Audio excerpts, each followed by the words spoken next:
thought of his attempt to sabotage you? I thought it was pretty cool. You know, I mean, he's a pretty quick-witted guy.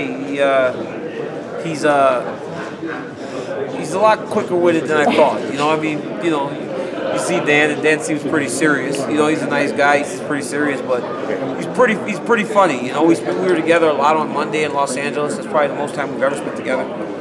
Then we were, you know, all week kind of running into each other. He does the Popeyes thing, you know, so I kind of have a new respect for Dan Henderson's humor a little bit. But I didn't eat it. Didn't touch it. Didn't touch his stuff. But the rest of the guys did. They kept going into the bathroom and coming out like with this look on their face. I was like, you guys are eating chicken in there, aren't you? And they were. Look of shame. It's like, we can't all not eat Popeye's chicken. Well, how is the weight cut going? Where are you at right now? It's going great. This morning I was 213. So, I mean, I'm 7.5, 8 pounds overweight. And I haven't put my plastics on. I haven't done anything. So, I'm good. When you look at the last fight that Dan had against Mauricio Shogun, and you compare it to just the sheer power that he has and the ability that he has with that one punch, what do you think about that one punch that everybody knows could be coming from him? I mean, I think it's honestly the greatest single weapon in MMA. Like, you know, yeah, I mean, I think his right hand is the most dominant single weapon in mixed martial arts. Ronda Rousey's armbar, I think Dan Henderson's right hand is the most single-handedly most powerful, dominant equalizer in mixed martial arts because he can get it from anywhere. Because of that, I've spent a lot of time and I've focused really hard on making sure he doesn't hit me with his right hand. I can't let him wind up. You know, like if he winds up and hits me, that's what you're going to see. Do you notice though that like even in that Hua fight, it was even kind of cocked right on the side? It's always ready to go. Yeah, it's like a gun in a holster, ready to let that thing fly. So you're not at all trying to anticipate it in the midst of the fight at all? Well, I mean, I better anticipate that he's going to be swinging that thing. You know, I mean, why wouldn't he? It's like Thor's hammer. You gotta swing it, you know. So, yeah, I'll be always watching for him to throw his big right hand. But you know, Dan has power in both of his hands, not just his right hand. Kind of, since the Grand Prix, the talk has always been, okay, when's he going to get the title fight? I know fight week rhetoric is always, I'm not looking ahead, I'm not looking past Dan, nor should you. But are you kind of finally, for the first time, we've talked about you being a contender, we talked about you sniffing the championship, are you feeling it now? Are you kind of feeling that I'm right there, I'm almost there, I almost get my shot at UFC gold? Well, yeah, I mean, you know, I think it's natural to finally feel like, okay, this is, you know, you kind of see the light at the end of the tunnel, you know, like, okay, now I'm getting close. But, again, you know, it's all a dream. You know, I get to dream about being a UFC champion. But if I don't take care of business on Saturday, I don't even have the right to dream anymore because then I'll be so far away. Even though it hasn't happened, I still enjoy the ability to think about it. And if I lose Saturday, I don't even have that ability to think about it anymore. So, again, you know, my focus is Saturday. Well, you seem pretty grounded. I saw you posted on Facebook or Twitter however many years ago you would come to Vegas, you had to borrow money to get your way back home, and now you're up on the marquee, you're on the side, you're on the felt on the blackjack. Yeah, that's unbelievable, man. I came here in 2001 for the U.S. National Tournament, and I got my meal money. It was the first time, you know, I'd been to Vegas as an adult. I spent my whole $75 in a matter of minutes. So then I'm like bumming money the whole time I'm here. You know, it was bad. And then on the way home, we had to borrow money just to eat, you know, to get back. Me and Jamil Kelly, a guy that ended up being an Olympic silver medalist. We borrowed money to eat to get back to Stillwater, Oklahoma.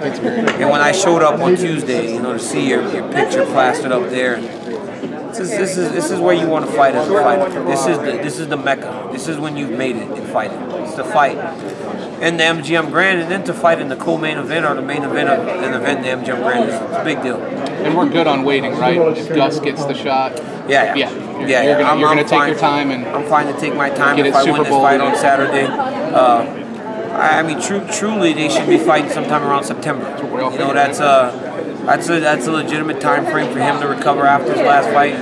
Jones didn't take much damage. Gustafsson didn't take much damage. Truly, they should be fighting around September, and then that will put me in line for around the beginning of the year. Nice marquee fight, maybe at the Super Bowl. That would be awesome. Would you take another fight just to keep active, to keep your weight down? I would much rather not. I would much rather not. You know, I probably just wait. Yeah, but it's always like that. You know, I mean, the circumstances will dictate what happens ultimately. Gustafsson wins. I will fight someone else because John Jones rightfully deserves an immediate rematch. That is the right thing to do. So I would fight someone else. But Gustafsson doesn't win, I'm going to stand around and just chill and get better. I got to get better. Still got to get better. What do you think about Dan being a huge underdog? It's kind of surprising that he's like a plus 650 against you. Does it speak more to your ability, or do you think it speaks to people thinking that it's fake? What does that mean, plus 650? I don't know what that Like really 6-1 underdog. I mean, Let's put it this way: he was a bigger underdog than Cummins was when this opened. Now that's nonsense. You know, that's not a. I mean, this is a legend in the sport. You know, a legend in the sport. You know, I answered this question in L.A. It was something like, "What do you think the odds should be?" Well, you know, if Rashad Evans was like 2.5, 3 to 1, Dan Henderson should be somewhere along those lines, even if he shouldn't be the favorite, because they fought to a split decision. You know, so I don't understand why it would be so high, but I think maybe it's more just, you know, people respect my work, I guess. Well, I remember we talked before the Evans fight. You weren't even happy with that line. You thought that was disrespectful. I really do believe that these guys should be favored in these fights. You know, even Dan. Yeah, because these guys are legends. These guys have done so much more than I have in my career. You know, if I was if I was betting, you know, obviously I'd bet on myself. But to see a line like that, I'd go drop some money on Dan Henderson. When you come in and you see a line like that, do you consider yourself the underdog? Is that how you prepare when you're going up against someone with such a resume? Do you train as though you're the underdog? I always do. I always do. You know, I work hard because I care about what I've accomplished so far. You know, I care about being undefeated. I care about the dominance I've shown in all of my fights. I care about that. That means something to me. So I don't want to run the risk of losing that. You know, so I prepare as if the guy that I'm fighting is the biggest, baddest man on the planet every time. Like, those guys can never live up to what I make them out to be whenever I'm in my training. I make them out to be Godzilla.